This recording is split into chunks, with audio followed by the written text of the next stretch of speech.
On the first dishwasher video that I did, I showed you my way of fixing my own dishwasher because it was making a lot of noise, and how I did it was using heat-resistant glue.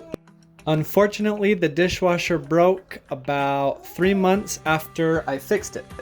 The same piece came loose as last time, and it was spinning on the impeller and making a terrible noise. The glue did not hold up like I was hoping. So in this part 2, I will show you a more permanent fix. And the only things you need are 3 stainless steel screws and a screwdriver. Even though I screwed the screws in from the outside of the housing, it still allows this piece to spin around. There are 3 notches around the housing, and that's where I put the screws. I put the screws in at an angle to pinch this flat piece down.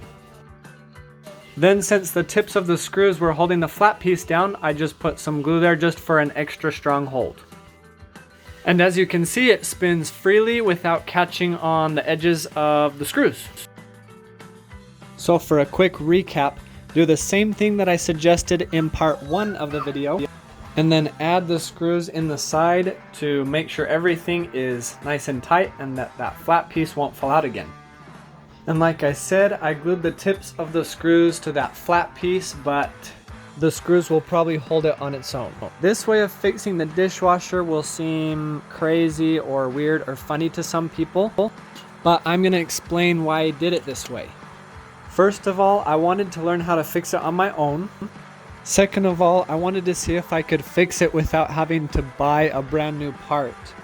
And the last reason I did it this way is because it is so cheap to get some small screws like that, and it was just a really simple fix.